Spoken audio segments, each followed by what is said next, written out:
So in this session, we have 4 speakers, 3 from the Geological Survey, but we kick off with a keynote from Adjunct Professor Christine Charles, Managing Director of D4G. Christine has substantial board and executive experience with a particular focus on operating in highly regulated environments and realizing the benefits of understanding and managing regulatory, sovereign, cultural, social, community, and environmental risk. And that really sets her up to be the expert to give us a talk today about the importance of understanding community and building trust, from exploration through the resource development to closure. One of the things we often forget, because most of us are in the exploration space, but actually at some stage a mine will be closed, so getting some insight on that will be really fantastic. Thanks, Christine.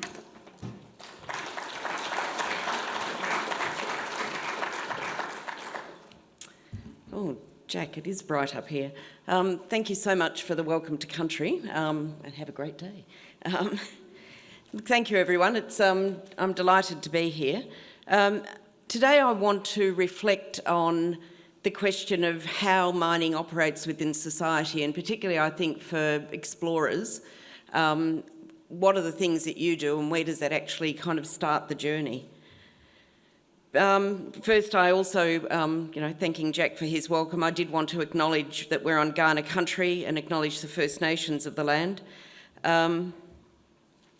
Sorry, can I go back? Yes, I can. We pay our respects to the elders past and present, and we celebrate continuing practice of culture, sharing of stories and knowledge in respectful ways.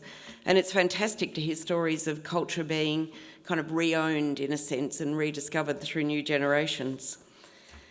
I thought I'd start by reflecting on really big changes that happened in mining around the time that I joined the industry, actually. There'd been the Global Mining Initiative, where the big miners had kind of worked out that they were no longer distant, dark and, hidden from everyone. I often think it paralleled the development of the internet and faster communications. And suddenly mining was dealing with a whole lot of pressures around, societal expectations, very different expectations around environmental performance. And out of that came the MMSD report, which gave us the International Council on Mining and Metals and a whole lot of work, and was really the start of the conversation around social licence. I really quite like the fact that, the industry's survival instincts, and this is a quote from Deanna Kemp and John Owen from the University of Queensland, revealed an inextricable link between the industry's survival instincts and the notion of social licence. And I often say to communities, it's kind of nice to think we all woke up one day and thought, we should do this better. But the reality is there were kind of market and societal and regulatory pressures that actually drove this. On the other side of it, if you're an explorer, and I'm a social geographer, right? So but I did my time teaching, the River Murray when I was teaching at Flinders. Like, we've all kind of had an association with water and rocks, and I'm quite partial to place. But if you're an explorer, getting access to land, actually, trying to find out whether all those prospective things pan out, can you actually turn it into economic mineralisation? Increasingly environmental performance, like manage what you leave. But I think for explorers also, this kind of sense of don't gain, and I've actually got don't destroy, social licence to operate. And this is in a part of the process that is often, for very early stage, often juniors, even in the public sector, it's very early entry. And you're not there all the time, and you're certainly not there in the long term.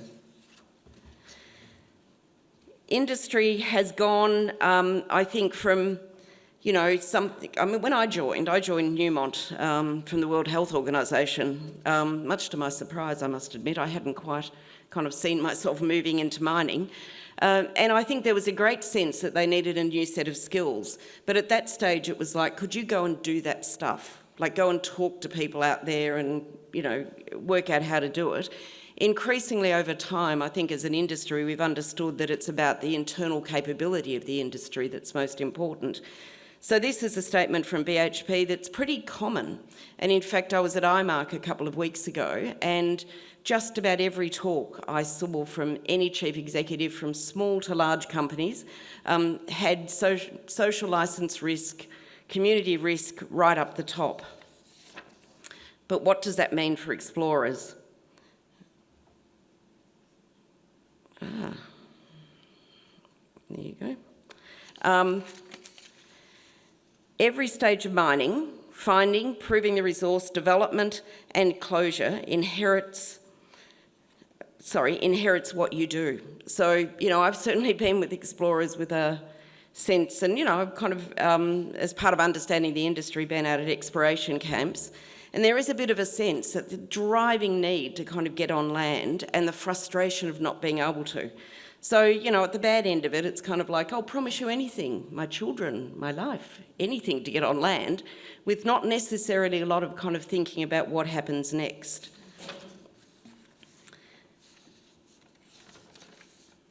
Of course, around this is a whole bunch of people that are not going to move on, the community. And for us, while we use community a lot, community is no longer optional for explorers, small, medium or large. Earning your social licence is as important as a geophysical survey, geochemical sampling or drill campaigns. If you don't get it right at this stage, sometimes ore bodies that are found that actually have a lot of potential may not be able to be developed. There was a very nice piece of work done by University of Queensland in the complex ore bodies, which, for geologists, complex ore bodies means one thing. But this was a program looking at complex ore bodies in the broader sense of it. So all of the complexity, and it was a huge data set. Rick Valenta led it. I'm sure some of you will be aware of it, one of my favourite programs, that looked at copper and looked at all the stranded copper assets globally, asking the question of what were the challenges and assuming that it might have been extraction, processing, that there'd be a whole lot of technical things that you needed to address. That, and again, I don't know that Rick thought this would be the outcome of their big piece of work. Around 80% of the barriers to extraction were ESG, environment, social and governance. And, for me, it's a really lovely data-driven piece of work that actually highlights why this is important.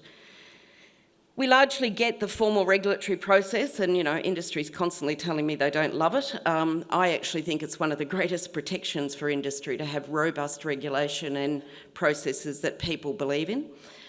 Social licence is something else, and it's a term that, of late has been disputed by people in the sense that, it encourages you to think it's a thing rather than it's a process. But it's effectively, are people going to let you do what you want to do? It's based on trust and confidence. It's very hard to get, pretty easy to lose.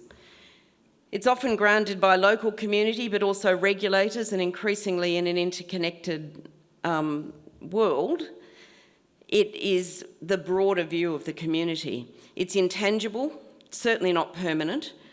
It requires ongoing work and is very much built on legitimacy, credibility and trust, which I want to talk about. As I mentioned, mining companies, and in fact increasingly, there was a kind of nice piece of work that looked at how often social licence was mentioned in financial papers. And, and it went in a 5-year period for once or twice to really regularly being cited. 150 global mining companies cited social licence as the number one risk. And I would think that 100% would have had it in their top 5. In exploration, who are the community? As I mentioned, it is, we think of mine-affected communities, think of people in place, near neighbours and towns, First Nations, Indigenous peoples, but also regulators, governments, customers and suppliers, local councils, and increasingly employees and contractors.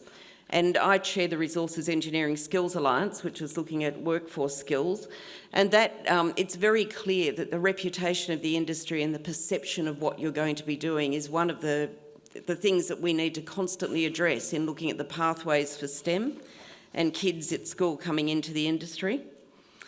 And often the way we tackle that, I just realised I'm one slide behind because I'm looking at the one on the side. There you go, that's kind of spatially challenged geographer. One of the things I wanted to talk about is what is important to you and how you see the world very much defines how you actually then operate. And I shared this story with Claire and Louise when I was talking to them about talking. I was on the York Peninsula on an absolutely beautiful day. It was spring. We were standing with a couple of the exploration team. We were looking out over the rolling hills. It was absolutely beautiful.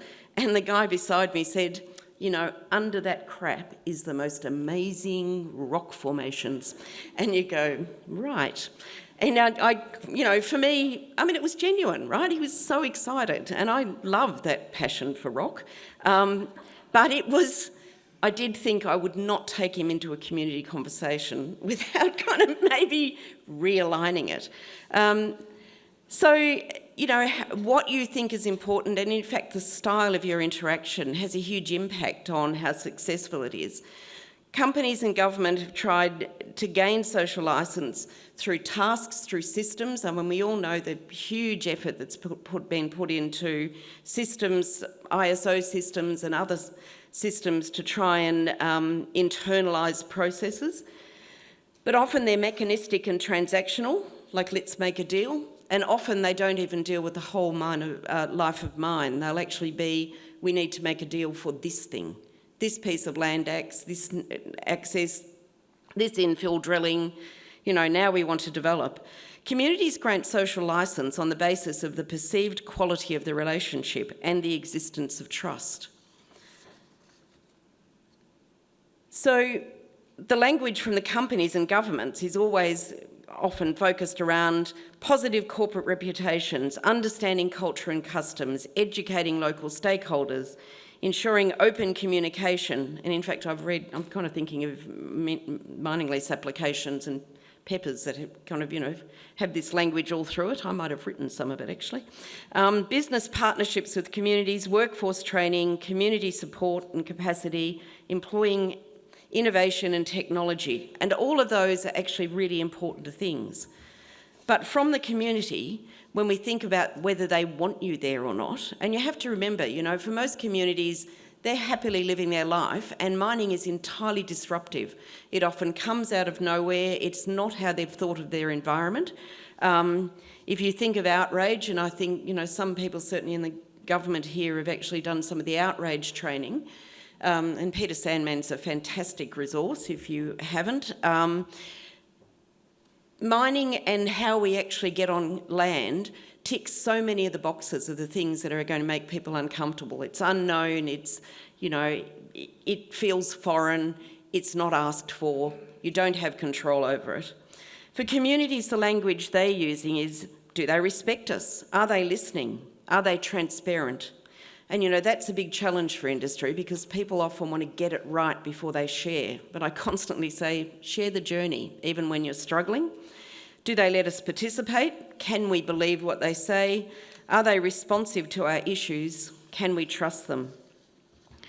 Which leads on to the pillars of social licence. So, you know, I think you need to be seen as legitimate. And, you know, and so there are some parts of the world where it's actually quite difficult to operate because, quite frankly, there aren't government and public policy structures that even give the activity legitimacy. But, you know, permits, permissions, the regulatory process, and then social legitimacy. Have you actually begun a conversation with stakeholders? Now, that'll lead to credibility when you're seen to provide consistent, reliable information, that you act responsibly, like close the gates. Like so many people actually cause havoc by just not behaving politely. And the number of farmers that I've had to deal with and others who, you know, the irritations in the greater scheme of things are not small, are not big, but for them they're huge, right? If you've got to leave a mess, don't clean up when you've been in their paddocks. Act responsibly, as I said, honour commitments and do what you say. So, you know, trust is a lot about, I may not have to like you, and our industry spent a lot of time and energy often going, how do we either convince the community we're important or convince them that we're well-intentioned? I think trust is more important than whether they like our industry or even understand it deeply. That will then lead to creating common shared experiences, building collaborative opportunities, and that does mean that you've got to kind of open up to where are the areas that you could actually have shared decision making. And at the bottom of a lot of this is actually respect.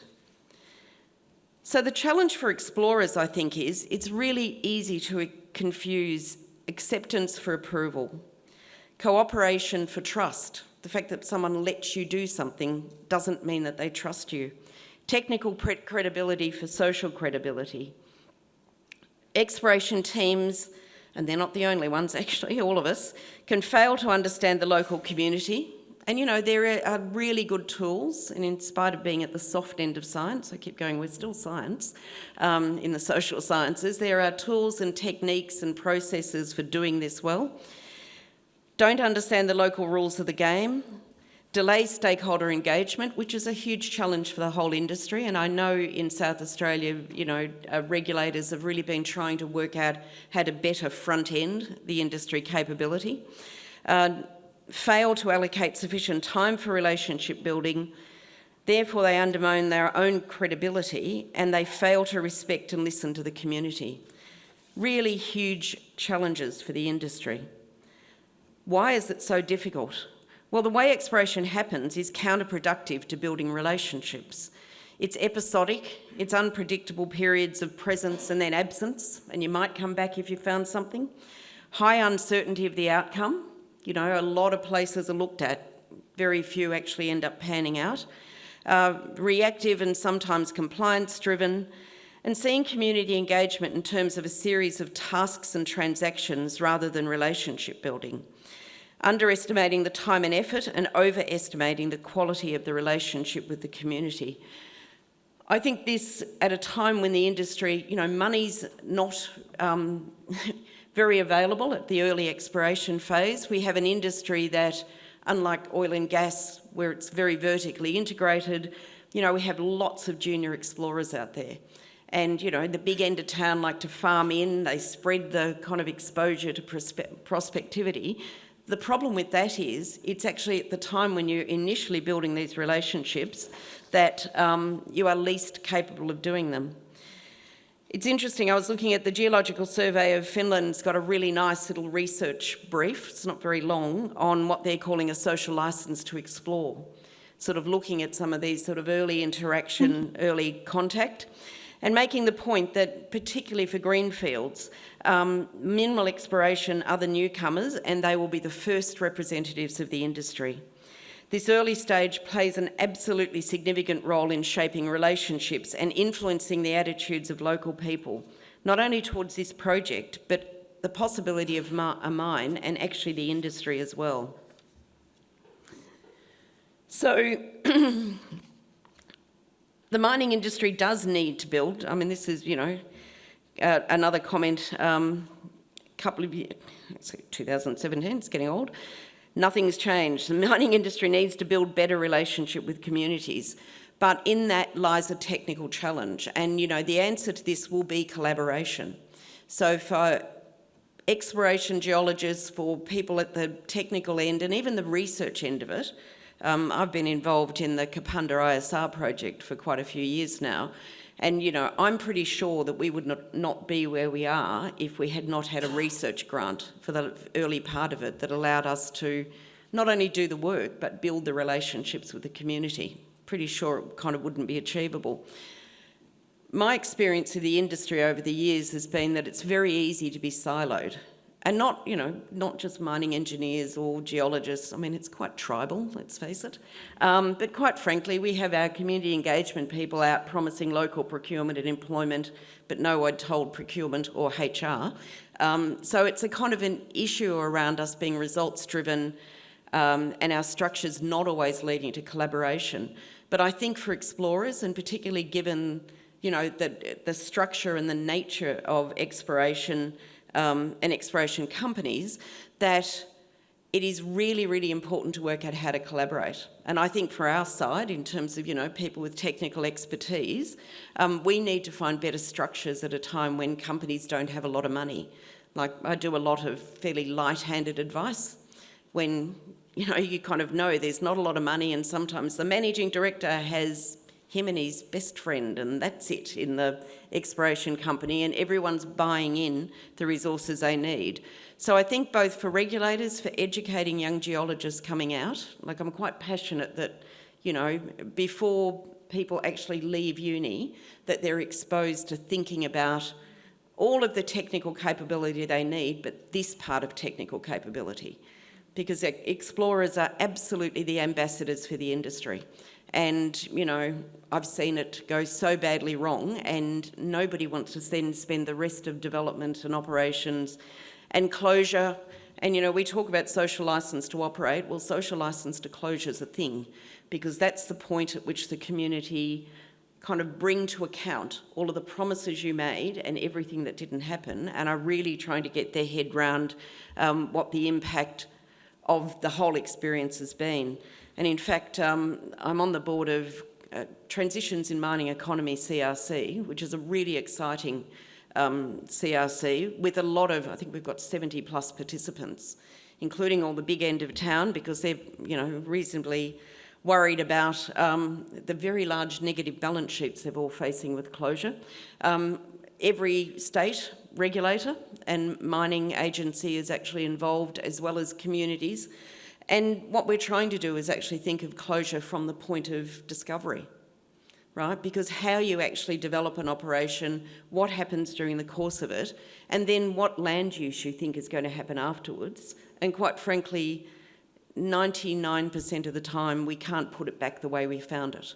So we need to kind of think about what reasonable outcomes look like, not just managing environmental standards. And I'd just say as an aside, environmental standards at closure are quite interesting, because if you have standards which assume that you're going to occasionally visit a site and walk across it quickly, you have quite different standards than if you think, I want to live there or have a childcare centre. And I saw this in a number of closed mines. I'm fairly involved in woodcutters in the Northern Territory. And, that, again, lack of communication, that actually happened from right at the beginning. And those people were actually carrying grievance is not the right way, a hurt and a feeling of lack of respect from right at the beginning, well before the company that is now dealing with closure actually was dealing with it. Their memories of how the exploration happened, who was treated, how, flows right through to those closure conversations. Of course, I did mention that social licence itself, people worry that it's actually, it feels like you can buy it. Well, to the extent that you equip yourself with skills and capability and people and time, because all of these things are money, right? It absolutely requires an investment to do it properly. But, I think for a lot of communities, they're saying, that's how you see it. Like, you need a licence to operate. What we want is shared benefit. So I'm going to wrap up at this point, and I'm very happy to provide to the organisers or anyone some references if people are interested to sites. I chair the Centre for Social Responsibility and Mining at the University of Queensland's Sustainable Minerals Institute, and there is a wealth of information, as well as lots of micro-credentialing and other courses that are available for people. But this conversation is going to keep going. BHP has announced to shareholders the company wants to go beyond social licence to social value. A lot of communities are now talking about what that looks like in terms of shared value right over time.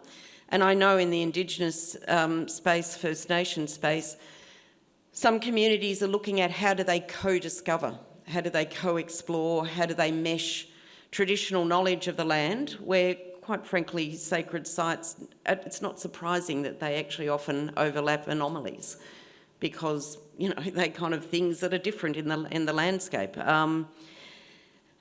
I think that the challenge in this space is only going to grow, and for explorers, all of us involved in the industry kind of have a responsibility to join it up, right? From right at the beginning of the process right through.